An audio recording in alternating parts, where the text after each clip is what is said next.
ಎಲ್ರಿಗೂ ನಮಸ್ಕಾರ. ನಾನು ಅಡ್ವೊಕೇಟ್ ಸಂಧ್ಯಾ ಗೌಡ. ನಾನಿವತ್ತು ಎರಡನೇ ಹೆಂಡತಿಯ ಮಕ್ಕಳಿಗೆ ಪಿತ್ರಾರ್ಜಿತ ಆಸ್ತಿಯಲ್ಲಿ ಯಾವುದೇ ಹಕ್ಕಿಲ್ಲ ಎಂಬ ಸುಪ್ರೀಂ ಕೋರ್ಟ್ನ ತೀರ್ಪಿನ ಬಗ್ಗೆ ಈ ವಿಡಿಯೋದಲ್ಲಿ ತಿಳಿಸ್ತಾ ಇದ್ದೀನಿ.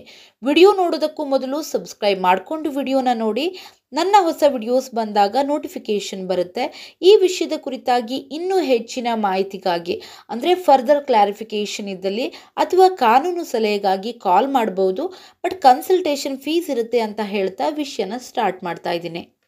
ಒಂದಿನ ಒಬ್ಬರು ಕಾಲ್ ಮಾಡಿ ಆಸ್ತಿ ವಿಚಾರವಾಗಿ ಸಲಹೆಯನ್ನು ಪಡೆದುಕೊಳ್ತಾ ಇದ್ರು. ಆಗ ಅವರಿಗೆ ನಾನು ಹೇಳಿದ್ದು, ಎರಡನೇ ಹೆಂಡತಿ ಮಕ್ಕಳಾಗ್ತೀರಾ ನೀವು, ನಿಮ್ಮನ್ನು ಇಲ್ಲೆಜಿಟಿಮೇಟ್ ಚಿಲ್ಡ್ರನ್ ಅಂತ ಕರೀತಾರೆ, ಸೊ ನಿಮ್ಮ ತಾತನ ಆಸ್ತಿಯಲ್ಲಿ ಹಕ್ಕನ್ನು ಕೇಳಲಿಕ್ಕೆ ಬರಲ್ಲ ಅಂತ ಹೇಳಿದೆ. ಅವ್ರಿಗೆ ತುಂಬ ಕೋಪನೆ ಬಂದ್ಬಿಡ್ತು. ನಮಗೆ ಯಾಕೆ ಬರಲ್ಲ, ನಾವು ಕೂಡ ಅವರ ಮಗನ ಮಕ್ಕಳೇ ಆಗ್ತೀವಿ, ನಮಗೆ ಭಾಗವನ್ನು ಕೊಡಲೇಬೇಕಾಗತ್ತೆ, ನಾವು ಎರಡನೇ ಹೆಂಡತಿ ಮಕ್ಕಳಾಗ್ತೀವಿ, ಎರಡನೇ ಹೆಂಡತಿ ಮಕ್ಕಳಿಗೂ ಪಾಲ್ ಬರುತ್ತೆ ಅಲ್ವಾ, ನೀವೊಬ್ಬರೇ ಇಲ್ಲಿ ತನಕ ಪಾಲ್ ಬರಲ್ಲ ಅಂತ ಹೇಳ್ತಿರೋದು ಅಂತ ಹೇಳಿದ್ರು. ಸೊ ಆಗ ನಾನು ಅವರಿಗೆ ಸರಿಯಾಗಿ ತಿಳಿಸಿ ಯಾವಾಗ ಪಾಲ್ ಬರುತ್ತೆ ಯಾವಾಗ ಪಾಲ್ ಬರಲ್ಲ ಅಂತ ಹೇಳಿದಾಗ ಸಮಾಧಾನ ಆದರು. ತುಂಬ ಜನ ಅರ್ಧಂಬರ್ಧ ವಿಷಯವನ್ನು ತಿಳಿದುಕೊಂಡು ಏನೇನೋ ಅನ್ಕೋತಾರೆ. ಅವರಿಗೆ ಬೇಕಾಗಿರೋ ಉತ್ತರ ಸಿಗದೆ ಇದ್ದಾಗ ತುಂಬ ಕೋಪನೆ ಮಾಡ್ಕೊಂಡ್ಬಿಡ್ತಾರೆ. ಬಟ್ ನಾವು ಕಾನೂನು ಏನು ಹೇಳುತ್ತೆ, ಜಡ್ಜ್ಮೆಂಟ್ ಏನಿದೆ ಅನ್ನೋದನ್ನು ಬಿಟ್ಟು ನಿಮ್ಮಿಷ್ಟಕ್ಕೆ ತಕ್ಕಂತೆ ಹೇಳಲಿಕ್ಕಾಗಲ್ಲ ಅಲ್ವಾ. ಸೊ ನಿಮ್ಮ ಕಾನೂನು ಸಮಸ್ಯೆಗೆ ಪರಿಹಾರ ಸಿಗಬೇಕು ಅಂದರೆ ಕೂಲಾಗಿ ವಿಷಯನ ತಿಳಿದುಕೊಂಡು ನಿಮ್ಮ ಸಮಸ್ಯೆಗೆ ಪರಿಹಾರ ಏನು, ನೀವೇನು ಮಾಡಬೇಕು ಅಂತ ತಿಳಿದು ನ್ಯಾಯಾಲಯದ ಮೊರೆ ಹೋಗಬೇಕಾಗತ್ತೆ. ಇದನ್ನು ಯಾಕೆ ಹೇಳ್ತಾ ಇದ್ದೀನಿ ಅಂದರೆ, 2 ನಿಮಿಷಕ್ಕೆ ವಿಷಯ ಹೇಳಿಬಿಡ್ತೀನಿ ಪರಿಹಾರ ಹೇಳಿ ಅನ್ನುವಂಥದ್ದು ಅಥವಾ ಅರ್ಧಂಬರ್ಧ ತಿಳಿದುಕೊಂಡು ಗೊಂದಲಕ್ಕೊಳಗಾಗೋದು, ಇದೆಲ್ಲ ಕೂಡ ನೀವು ನಿಮಗೆ ಮಾಡಿಕೊಳ್ಳುವಂತಹ ಮೋಸ ಆಗತ್ತೆ. ಸೊ ಸರಿಯಾಗಿ ವಿಷಯನ ಅರ್ಥ ಮಾಡಿಕೊಂಡು ನಿಮ್ಮ ಕಾನೂನು ಸಮಸ್ಯೆಗೆ ಪರಿಹಾರವನ್ನು ಕಂಡುಕೊಳ್ಳಿ ಅಂತ ಹೇಳ್ತಾ ಈಗ ಎರಡನೇ ಹೆಂಡತಿ ಮಕ್ಕಳ ಆಸ್ತಿ ಪಾಲಿನ ಕುರಿತಾದ ತೀರ್ಪಿನ ಬಗ್ಗೆ ಹೇಳ್ತಾ ಹೋಗ್ತೀನಿ.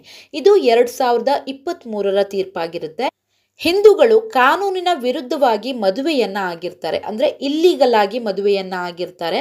ಅದರಿಂದ ಹುಟ್ಟಿದ ಮಕ್ಕಳಿಗೆ ಆಸ್ತಿ ಪಾಲು ಹೇಗಿರುತ್ತೆ ಅಂತ 29 ನವೆಂಬರ್ 2023ರಲ್ಲಿ ಬಂದಿರುವಂತಹ ರೇವಣ ಸಿದ್ದಪ್ಪ ಪ್ರಕರಣದಲ್ಲಿ ಸುಪ್ರೀಂ ಕೋರ್ಟ್ ನೀಡಿರುವಂತಹ ಈ ತೀರ್ಪಿನ ವಿಚಾರವನ್ನು ತಿಳಿದುಕೊಂಡ್ರೆ ಎರಡನೇ ಹೆಂಡತಿ ಮಕ್ಕಳ ಆಸ್ತಿಯ ವಿಚಾರದ ಗೊಂದಲ ನಿವಾರಣೆ ಆಗುತ್ತೆ. ಹಿಂದೂಗಳ ಆಸ್ತಿ ವಿಚಾರಕ್ಕೆ ಬಂದರೆ ಸ್ವಯಾರ್ಜಿತ ಆಸ್ತಿ, ಪಿತ್ರಾರ್ಜಿತ ಆಸ್ತಿ ಅಂತ ಬರುತ್ತೆ. ಸ್ವಯಾರ್ಜಿತ ಆಸ್ತಿಯನ್ನ ಯಾರು ಮಾಡಿರ್ತಾರೋ ಅವರು ಆ ಆಸ್ತಿಗೆ ಸಂಪೂರ್ಣ ಮಾಲೀಕರಾಗಿರ್ತಾರೆ. ಅವರು ಆ ಆಸ್ತಿಯನ್ನ ಇಚ್ಛಾನುಸಾರ ಅನುಭವಿಸಬಹುದು, ಮಾರಾಟ ಮಾಡಬಹುದು, ಗಿಫ್ಟ್ ಆಗಿ ಕೊಡಬಹುದು, ವಿಲ್ ಮಾಡಿಡಬಹುದು, ಅದು ಅವ್ರಿಷ್ಟ ಆಗುತ್ತೆ. ತನ್ನ ಸ್ವಯಾರ್ಜಿತ ಆಸ್ತಿಯನ್ನ ಯಾರು ಮಾರಾಟವನ್ನ ಮಾಡ್ದೇನೆ, ದಾನ ಮಾಡದೆ ಅಥವಾ ವಿಲ್ಲು ಕೂಡ ಏನೂ ಮಾಡ್ದೇನೆ ಮರಣವನ್ನ ಹೊಂದಿದ್ರೆ ಆತನ ವಾರಸುದಾರರು ಅಂದರೆ ಹೆಂಡತಿ ಮಕ್ಕಳು ಎಲ್ಲರೂ ಕೂಡ ಆ ಆಸ್ತಿಗೆ ಹಕ್ಕುದಾರರಾಗ್ತಾರೆ. ಅದೇ ಪಿತ್ರಾರ್ಜಿತವಾಗಿ ಬಂದ ಆಸ್ತಿ ಆಗಿದ್ರೆ ಅದನ್ನ ಅವರ ಸಂಪೂರ್ಣ ಮಾಲೀಕತ್ವದ ಪ್ರಾಪರ್ಟಿ ಅಂತ ಹೇಳಲಿಕ್ಕೆ ಬರಲ್ಲ. ಯಾಕಂದ್ರೆ ಬದುಕಿದ್ದಾಗಲೇ ಅವರ ಮಕ್ಕಳು ಕೂಡ ಅದರಲ್ಲಿ ಪಾಲನ್ನು ಪಡೆದುಕೊಳ್ಬಹುದು, ಎಲ್ಲರೂ ಕೂಡ ವಿಭಾಗದ ಮೂಲಕ ಹಂಚಿಕೊಳ್ಬಹುದು. ಈ ರೀತಿಯಾಗಿ ಸ್ವಯಾರ್ಜಿತ ಮತ್ತು ಪಿತ್ರಾರ್ಜಿತ ಆಸ್ತಿಯಲ್ಲಿ ವ್ಯತ್ಯಾಸ ಇರುತ್ತೆ.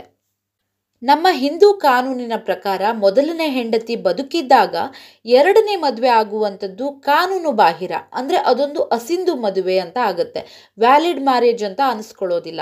ಹಿಂದೂ ಮ್ಯಾರೇಜ್ ಆಕ್ಟ್ ಪ್ರಕಾರ ವ್ಯಾಲಿಡ್ ಮ್ಯಾರೇಜ್ ಅಂದರೆ ಹೆಣ್ಣಿಗೆ 18 ವರ್ಷ ಆಗಿರಬೇಕು, ಗಂಡಿಗೆ 21 ವರ್ಷ ಆಗಿರಬೇಕು. ದಂಪತಿಗಳು ಈಗಾಗಲೇ ಬೇರೊಬ್ಬರನ್ನ ಮದುವೆ ಆಗಿರಬಾರ್ದು, ಅಂದರೆ ಎರಡನೇ ಮದುವೆ ಆಗಬಾರ್ದು. ಮೊದಲನೇ ಪತಿ ಅಥವಾ ಪತ್ನಿ ಬದುಕಿದ್ರೆ ಎರಡನೇ ಮದುವೆ ಆಗಿದ್ರೆ ಅದು ಇನ್ವ್ಯಾಲಿಡ್ ಮ್ಯಾರೇಜ್ ಅಂತ ಆಗುತ್ತೆ. ಮೊದಲನೇ ಹೆಂಡತಿ ಅಥವಾ ಗಂಡನಿಂದ ವಿಚ್ಛೇದನವನ್ನ ಪಡೆಯದೇನೆ ಎರಡನೇ ಮದುವೆ ಆದರೆ ಅದು ಕೂಡ ಇನ್ವ್ಯಾಲಿಡ್ ಮ್ಯಾರೇಜ್ ಅಂತ ಆಗುತ್ತೆ. ಮೊದಲನೇ ಹೆಂಡತಿ ಬದುಕಿದ್ದು ಅವಳಿಂದ ವಿಚ್ಛೇದನ ಪಡೆಯದೇನೆ ಮತ್ತೊಬ್ಬಳನ್ನ ಕದ್ದು ಮುಚ್ಚಿ ವಿವಾಹವಾಗಿರ್ತಾರೆ, ಅದೆಲ್ಲವೂ ಕೂಡ ಇಲ್ಲೀಗಲ್ ಮ್ಯಾರೇಜ್ ಅಂತ ಆಗುತ್ತೆ. ಅದಕ್ಕೆ ಕಾನೂನಿನಲ್ಲಿ ಯಾವುದೇ ರೀತಿಯ ಮಾನ್ಯತೆ ಇರೋದಿಲ್ಲ. ಲೀಗಲಿ ವ್ಯಾಲಿಡ್ ಮ್ಯಾರೇಜ್ ಇಂದ ಮಕ್ಕಳು ಹುಟ್ಟಿರ್ಬೋದು ಅಥವಾ ಇನ್ವ್ಯಾಲಿಡ್ ಮ್ಯಾರೇಜ್ ಇಂದ ಮಕ್ಕಳು ಹುಟ್ಟಿರ್ಬೋದು.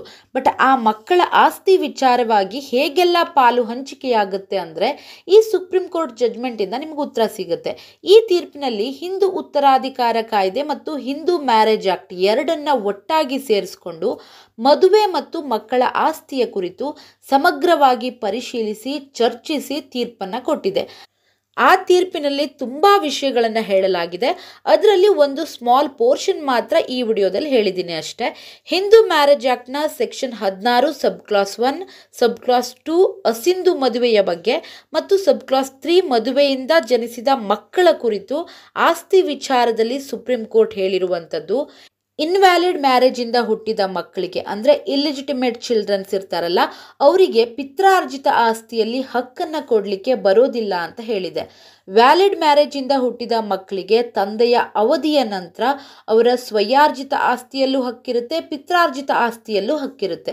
ಅಂದರೆ ವ್ಯಾಲಿಡ್ ಮ್ಯಾರೇಜಿಂದ ಜನಿಸಿದ ಮಕ್ಕಳು ತಮ್ಮ ಹೆತ್ತವರ ಆಸ್ತಿಯ ಪಾಲನ್ನು ಆನುವಂಶಿಕವಾಗಿ ಪಡೆಯಲು ಅರ್ಹರಾಗಿರ್ತಾರೆ. ಜಂಟಿ ಹಿಂದೂ ಕುಟುಂಬದ ಪೂರ್ಣ ಸಹಪಾಲುದಾರರಾಗಿ ಅಂದರೆ ಪಿತ್ರಾರ್ಜಿತ ಆಸ್ತಿಯಲ್ಲೂ ಕೂಡ ಸಮನಾಗಿ ಪಾಲು ಪಡೆಯಲು ಅರ್ಹರಾಗಿರ್ತಾರೆ.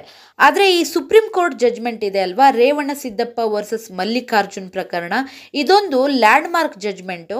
ಈ ತೀರ್ಪಿನಲ್ಲಿ ಮುಖ್ಯವಾಗಿ ಹಿಂದೂ ವಿವಾಹ ಕಾಯ್ದೆಯಲ್ಲಿ ಅನೂರ್ಜಿತ ವಿವಾಹಗಳಿಂದ ಜನಿಸಿದ ಮಕ್ಕಳು ತಮ್ಮ ಹೆತ್ತವರ ಆಸ್ತಿಯ ಪಾಲನ್ನು ಆನುವಂಶಿಕವಾಗಿ ಪಡೆಯಲು ಅರ್ಹರಾಗಿರ್ತಾರೆ. ಆದರೆ ಅವರನ್ನು ಜಂಟಿ ಹಿಂದೂ ಕುಟುಂಬದಲ್ಲಿ ಪೂರ್ಣ ಸಹಪಾಲುದಾರರನ್ನಾಗಿ ಮಾಡುವುದಿಲ್ಲ. ಅಂದರೆ ಪಿತ್ರಾರ್ಜಿತವಾಗಿ ಬಂದ ಆಸ್ತಿಯಲ್ಲಿ ಮೊದಲನೇ ಹೆಂಡತಿಯ ಅಂದರೆ ವ್ಯಾಲಿಡ್ ಮದುವೆಯಿಂದ ಜನಿಸಿದ ಮಕ್ಕಳಂತೆ ಸಮಾನ ಪಾಲನ್ನು ಕೇಳಲಿಕ್ಕೆ ಬರೋದಿಲ್ಲ. ತಂದೆ ಮತ್ತು ವ್ಯಾಲಿಡ್ ಮ್ಯಾರೇಜಿಂದ ಜನಿಸಿದ ಮಕ್ಕಳ ವಿಭಾಗದಿಂದ ತಂದೆಗೆ ಒಂದು ಪಾಲು ಹೋಗಿರುತ್ತಲ್ವ, ಅದರಲ್ಲಿ ಮಾತ್ರ ಪಾಲನ್ನು ಕೇಳಬಹುದು.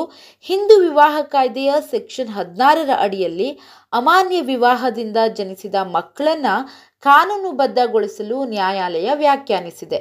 ಇದು ಅವರ ಪೇರೆಂಟ್ಸ್ನ ಪ್ರಾಪರ್ಟಿಯಲ್ಲಿ ಪಾಲನ್ನು ಪಡೆಯೋದಕ್ಕೆ ಅವಕಾಶವನ್ನು ನೀಡುತ್ತೆ.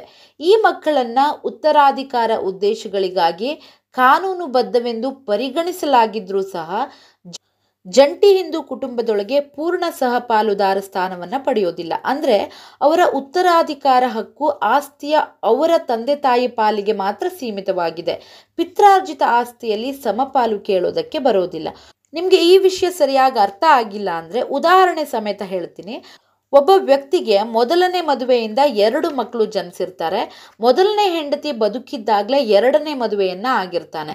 ಆಗ 2 ಮಕ್ಕಳು ಜನಿಸಿರ್ತಾರೆ. ಅಂದರೆ 2ನೇ ಮದುವೆ ಅದೊಂದು ಇನ್ವ್ಯಾಲಿಡ್ ಮದುವೆ ಅಂತ ಆಗುತ್ತೆ. ಅದರಿಂದ ಕೂಡ 2 ಮಕ್ಕಳು ಜನಿಸಿರ್ತಾರೆ. ಆ ವ್ಯಕ್ತಿಗೆ ಸರ್ಕಾರದಿಂದ 2 ಎಕರೆ ಭೂಮಿ ಮಂಜೂರಿ ಆಗಿರುತ್ತೆ.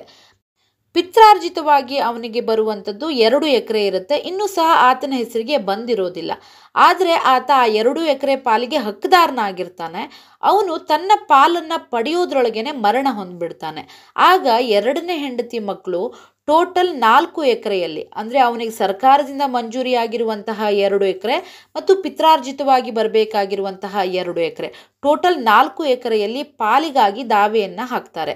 ಅವ್ರಿಗೆ ಬರೋದು ಸರ್ಕಾರದಿಂದ ಅಂದರೆ ಅವರ ತಂದೆಗೆ ಮಾತ್ರ ಮಂಜೂರಿ ಆಗಿರುತ್ತಲ್ವ, ಆ ಮಂಜೂರಿಯಾದ 2 ಎಕರೆ ಜಮೀನು ಏನಿರುತ್ತಲ್ಲ ಅದರಲ್ಲಿ ಮಾತ್ರ ಪಾಲು ಸಿಗುತ್ತೆ. ಅದು ಬಿಟ್ಟು ಪಿತ್ರಾರ್ಜಿತವಾಗಿ ಬರಬೇಕಾಗಿರೋ 2 ಎಕರೆ ಏನಿದೆಯಲ್ಲ ಅದರಲ್ಲಿ ಪಾಲನ್ನು ಕೇಳಲಿಕ್ಕೆ ಬರೋದಿಲ್ಲ. ಬಟ್ ವ್ಯಾಲಿಡ್ ಮದುವೆಯಿಂದ ಅಂದರೆ ಮೊದಲ ಹೆಂಡತಿಯ ಮಕ್ಕಳೇನಿರ್ತಾರಲ್ವ ಅವ್ರು ಮಾತ್ರ ಆ 4 ಎಕರೆ ಆಸ್ತಿಯಲ್ಲೂ ಕೂಡ ಸಮಾನ ಪಾಲಿಗೆ ಹಕ್ಕುದಾರರಾಗಿರ್ತಾರೆ. ಸೊ ನೋಡಿದ್ರಲ್ಲ, ಅನೂರ್ಜಿತ ವಿವಾಹದಿಂದ ಜನಿಸಿದ ಮಕ್ಕಳು ಪಿತ್ರಾರ್ಜಿತ ಆಸ್ತಿಯಲ್ಲಿ ಸಮಾನ ಪಾಲು ಬೇಕು ಅಂತ ಕೇಳಲಿಕ್ಕೆ ಬರೋದಿಲ್ಲ. ಆದರೆ ಅವರ ತಂದೆಯ ಪಾಲಿನ ಆಸ್ತಿಯಲ್ಲಿ ಮಾತ್ರ ಸಮಾನ ಹಕ್ಕನ್ನು ಕೇಳಬಹುದು ಅಂತ ಹೇಳ್ತಾ ವಿಡಿಯೋನ ಇಲ್ಲಿಗೆ ಮುಗಿಸ್ತಾ ಇದ್ದೀನಿ. ವಿಡಿಯೋ ಇಷ್ಟ ಆಗಿದ್ದರೆ ಲೈಕ್ ಮಾಡಿ, ಶೇರ್ ಮಾಡಿ ಮತ್ತು ಸಬ್ಸ್ಕ್ರೈಬ್ ಮಾಡೋದನ್ನು ಖಂಡಿತ ಮರಿಬೇಡಿ. Thank you so much.